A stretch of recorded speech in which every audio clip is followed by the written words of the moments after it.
అందరికీ నమస్కారం అండి. ఈరోజు మనం పులిపాక కనకదుర్గ గారు రచించిన పునరావృతం అనే ఓ చక్కటి కథను విందాం. ఇక కథలోకి వెళ్దాం. వెళ్ళక తప్పదా? బేలగా అంది విమల. నాకు విశాఖపట్నం ట్రాన్స్ఫర్ అయిందని చెప్పగానే తన ప్రతిస్పందన అది. తప్పదులానే ఉంది, క్లుప్తంగానే అన్నాను. ఎలాగండి? బబ్లు ఈ ఏడాదే 10th కొచ్చాడు.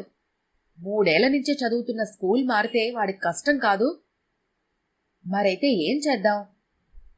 మీరే ఆలోచించండి. నా బుర్ర అస్సలు పని చేయటం లేదు, దిగులుగా అంది. అప్పుడే తొందర ఏముంది? మరో 2 వారాలు గడువుందిగా జాయిన్ అవ్వటానికి. తాత్కాలికంగా తనని సమాధానపరుస్తూ అన్నాడు. ఉవ్వెత్తున ఎగిసిపడే కెరటాలు, పిల్లల ఆటపాటలతో సందడిగా ఉంది బీచ్. విశాఖపట్నం బ్రాంచీలో జాయిన్ అయ్యి 4 రోజులైంది. మనిషిని ఇక్కడే ఉన్నా మనసంతా హైదరాబాద్లోనే ఉంది. పిల్లలతో ఇతరాత్ర బాధ్యతలతో విమల ఎంత సతమతమవుతుందోనని ఒకటే దిగులు.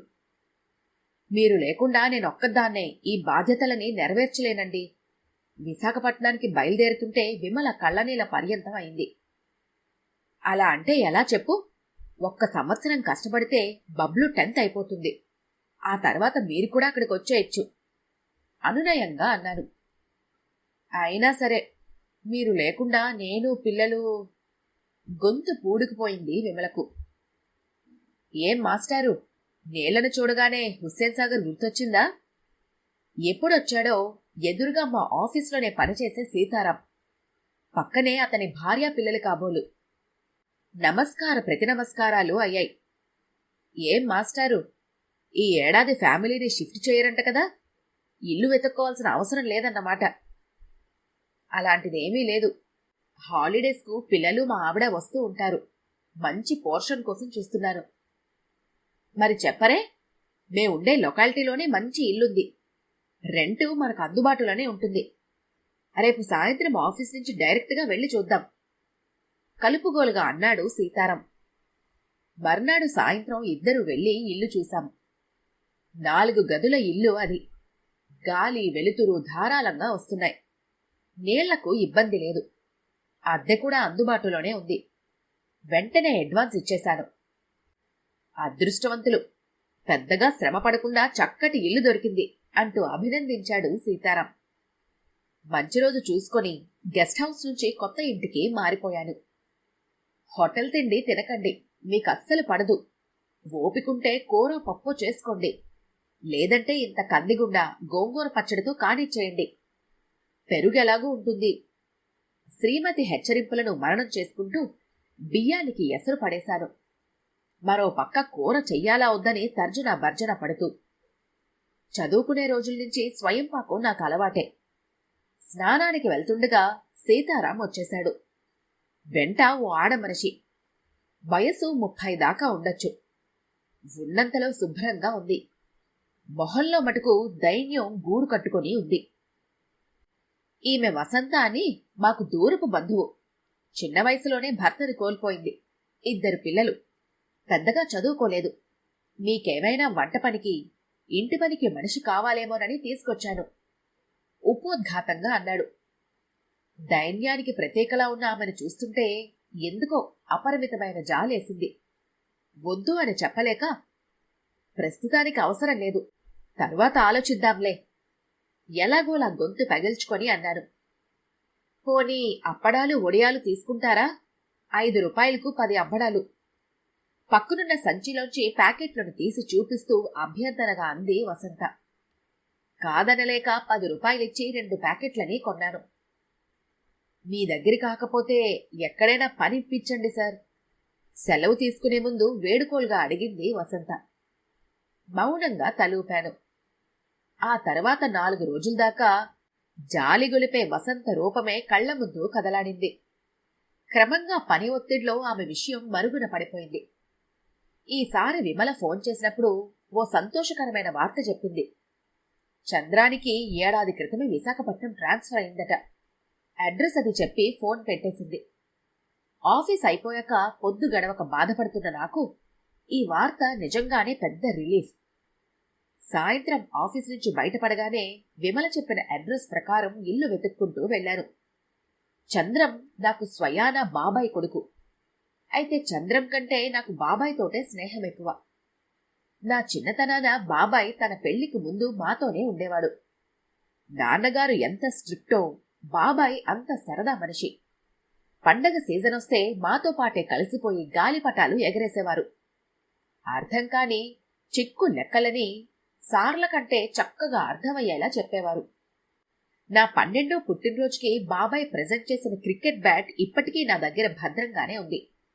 బాబాయ్ మా దగ్గరున్న 2 సంవత్సరాలు 2 క్షణాల్లా గడిచిపోయాయి. పిన్నితో పెళ్ళయ్యాక బాబాయ్ వేరు వెళ్లిపోయాడు.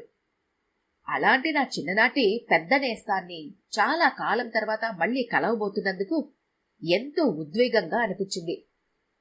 పెద్దగా శ్రమ పడకుండానే వాళ్ళుంటున్న ఇంటిని కనుక్కోగలిగాను. ఏంటి బాబాయ్, చందుకు విశాఖపట్నం ట్రాన్స్ఫర్ అయినట్టు నాకు తెలియపరచనేలేదే? కుశల ప్రశ్నలు వెయ్యాలన్న ఆలోచనే రాలేదు నాకు.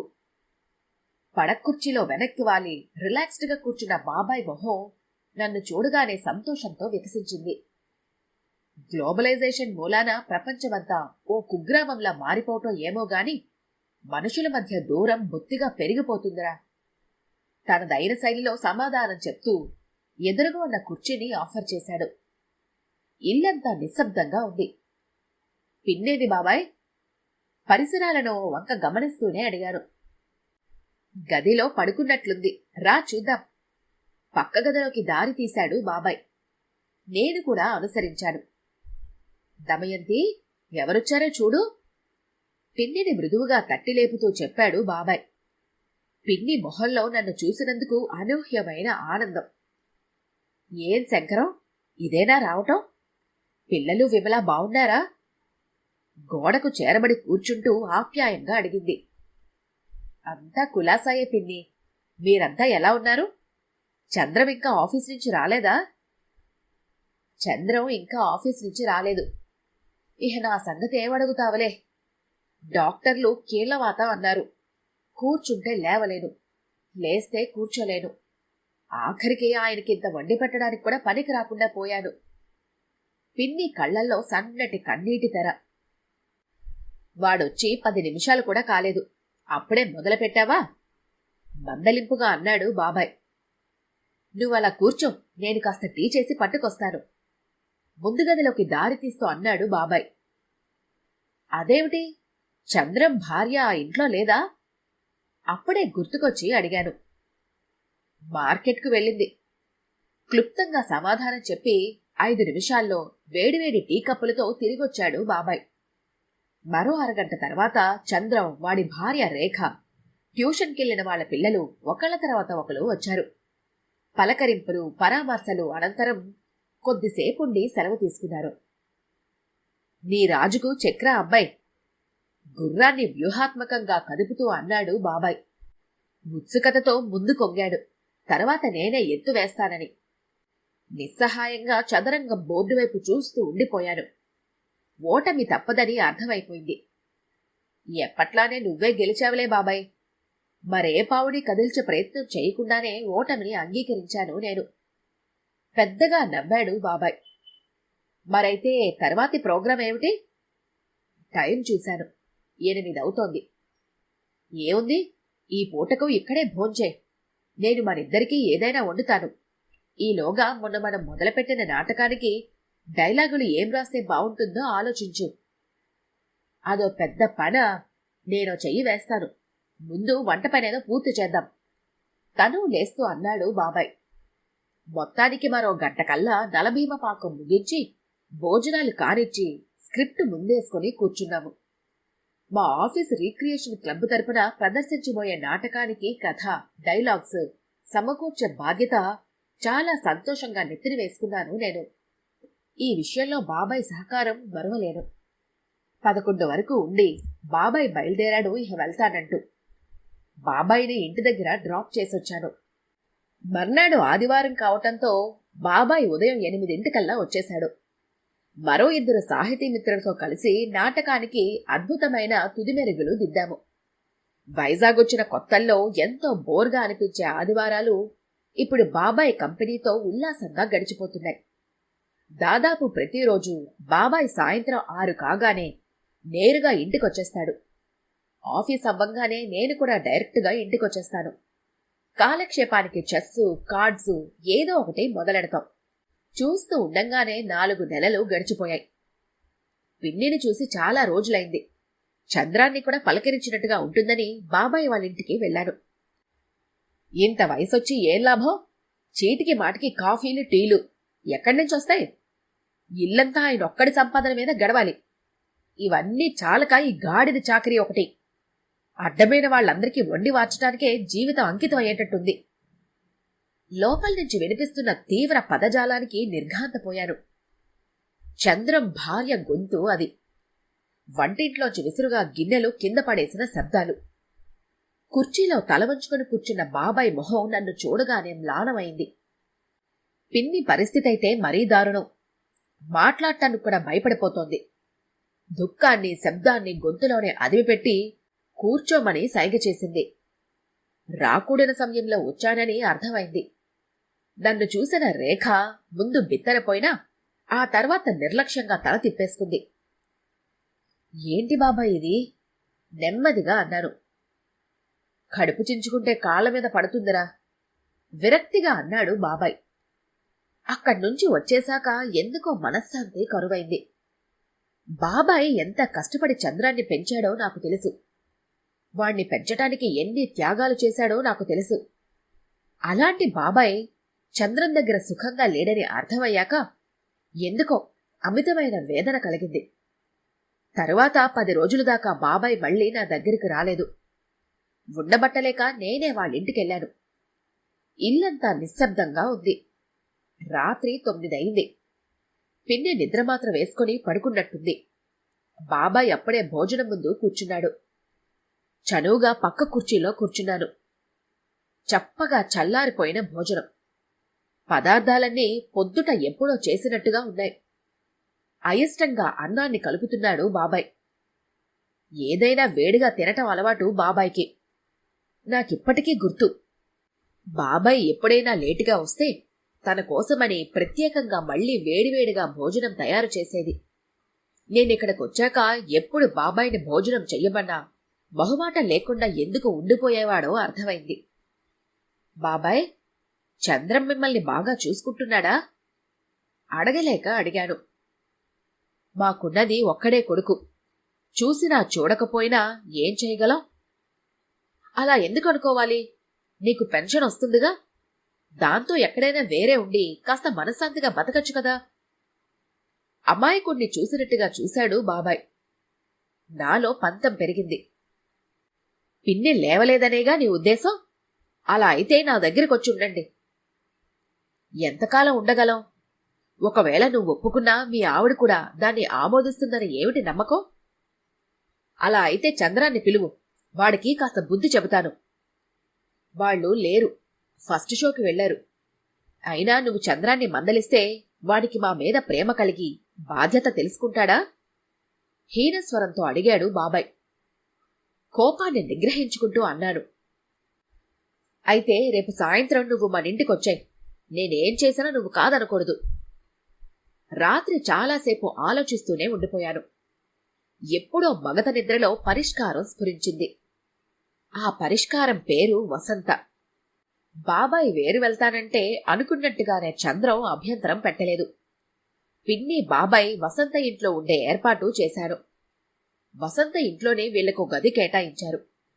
బాబాయ్కొచ్చే పెన్షన్లో 3000 వసంతకిచ్చే ఏర్పాటు చేశాను. అడపాదడపా పిన్ని, బాబాయిలను చూసొస్తున్నాను. ఓ మంచి పని చేశానన్న తృప్తి మిగిలింది నాకు. మరో 4 రోజులు గడిచిపోయాయి. నేను, బాబాయ్ కలిసి పూర్తి చేసిన నాటకానికి ప్రథమ బహుమతి వచ్చింది. షీల్డ్తో వెళ్లాను బాబాయ్ దగ్గరికి. వసంత వేడివేడిగా చపాతీలు చేసి తీసుకొచ్చింది. నన్ను చూడగానే కృతజ్ఞతతో నమస్కరించింది. ఆమె మొహం ప్రశాంతంగా ఉంది. వసంత పిల్లలనుకుంటా శుభ్రమైన బట్టలు కట్టుకుని ఆడుకుంటున్నారు. పిన్ని, బాబాయ్ కూడా బాగా తేరుకున్నారు. వేళకు మంచి భోజనం, పైగా సాధింపులు ఈసడింపులు లేవు. ముగ్గురికి హార్లిక్స్ తీసుకొచ్చింది వసంత. చాలా ఆహ్లాదకరంగా గడిచింది ఆ రోజు. సంతోషంగా ఉండటం వల్ల అనుకుంటా రోజులు ఇట్టే గడిచిపోతున్నాయి. అదృష్టం బాబాయ్ తలుపు తట్టింది. ఎప్పుడో 15 ఏళ్ల క్రితం ఓ కోఆపరేటివ్ సొసైటీ దగ్గర 25,000 పెట్టి స్థలం కొన్నాడట బాబాయ్. ఏదో లిటిగేషన్ వల్ల కోర్టులో కేసు ఫైల్ అయింది. అందువల్ల సైటు కూడా బాబాయ్ పేర రిజిస్టర్ కాలేదు. ఇప్పుడు ఇన్నాళ్లకు కేసు క్లియర్ అయ్యి స్థలం బాబాయ్ పేర రిజిస్ట్రేషన్ జరిగింది. అనూహ్యంగా ఇప్పుడు ఆ స్థలం ఖరీదు 10 లక్షల పైచులకే. నా సలహా ప్రకారం బాబాయ్ స్థలం అమ్మేసి డబ్బుని బ్యాంకులో ఫిక్స్డ్ డిపాజిట్ చేశాడు. పిన్ని ఆనందానికి అంతులేదు. మంచి విందు భోజనం తయారు చేయించింది వసంత చేత. ఏమిటా వడ్డించటం? నెయ్యి వేస్తున్న వసంతను కసురుకుంది. మౌనంగా మరికొంచెం నెయ్యి వడ్డించింది వసంత. భోజనం ముగించి ఆరుబయట కుర్చీలు వేసుకుని కూర్చున్నాము నేను బాబాయ్. కాస్త ఆ ఆయుర్వేద తైలం తీసుకొచ్చి కాళ్లకు మర్దనా చెయ్యి. ప్రతీదీ చెప్పి చేయించుకోవాలి. లోపల పిన్ని గర్జిస్తోంది. వారం రోజుల తర్వాత చంద్ర వచ్చాడు. తర్వాత వాళ్ళ ఆవిడ పిల్లలు వచ్చారు. వాళ్ళొచ్చిన ఆనందంలో పిన్నికి నన్ను పలకరించడానికి కూడా తీరిక దొరకలేదు. క్రమంగా వాళ్ల రాకపోకలు ఎక్కువయ్యాయి. మనవలు కళ్లల్లో మెదులుతున్నారా అంది పిన్ని ఓసారి. కన్నవాళ్లను కాదనుకొని పరాయివాళ్ల పంచన బ్రతకాల్సిన కర్మ ఏమిటో అంటూ మరోసారి అంది. మేం చంద్రం దగ్గరకు వెళ్ళిపోవాలి అనుకుంటున్నావురా ఓ రోజు సడన్గా అనేశాడు బాబాయ్. కాదు అనటానికి నేనెవర్ని? అద్దకారులో ఘనంగా తల్లిదండ్రుల్ని ఇంటికి తీసుకెళ్లాడు చంద్రం. వసంత పిల్లలిద్దరూ బిక్కమొహాలు వేసుకుని నిలబడిపోయారు. పిల్లల్ని దగ్గరకు తీసుకుని పిన్ని బాబాయ్ వెళ్లిపోయే దృశ్యాన్ని దీనంగా చూస్తూ ఉండిపోయింది వసంత. చాలా రోజుల తర్వాత బాబాయ్ వచ్చాడు. ఈ గురువారం ఫైనాన్స్ కంపెనీ స్టార్ట్ చేస్తున్నాము. నువ్వు తప్పకుండా రావాల్రా. నా పేరు రాసి ఉన్న ఇన్విటేషన్ చేతికందిస్తూ ఉత్సాహంగా చెప్పాడు బాబాయ్. చంద్రం ఉద్యోగం చేస్తున్నాడు. ఇప్పుడు ఈ బిజినెస్ గొడవేమిటో అర్థం కాలేదు. నా అయోమయం బాబాయ్కి అర్థమైనట్టుంది. స్థలం అమ్మగా వచ్చిన డబ్బుని బ్యాంకులో వేశాం కదా, దాని మీద వచ్చే వడ్డీ పెద్దగా గిట్టుబాటు కావటం లేదురా. ఫైనాన్స్ కంపెనీలో పెడితే 10 సంపాదించొచ్చని చంద్రం ఐడియా అంటూ వివరంగా చెప్పుకొచ్చాడు. ఓపెనింగ్ ఫంక్షన్ ఘనంగా జరిగింది. అన్నట్టు ఫైనాన్స్ కంపెనీ చంద్రం భార్య పేర మీద ఉందిట. తరువాత బాబాయిని కలవటం కుదరలేదు.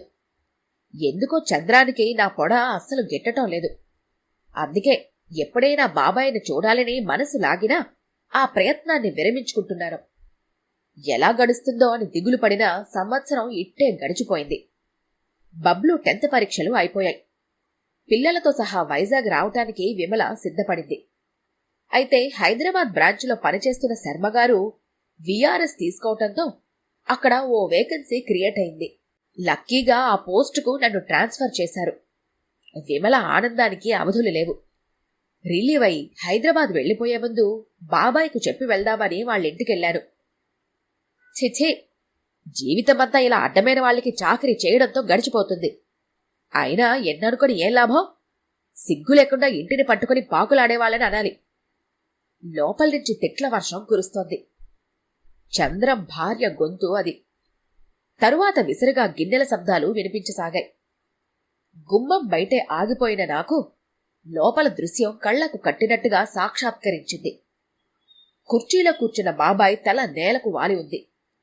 ఇటు పిన్నైతే భయంతో మంచానికి అంటుకుపోయింది. చిన్న శబ్దాన్ని కూడా బయటకు రానేకుండా గొంతులోనే నొక్కిపెట్టేసింది.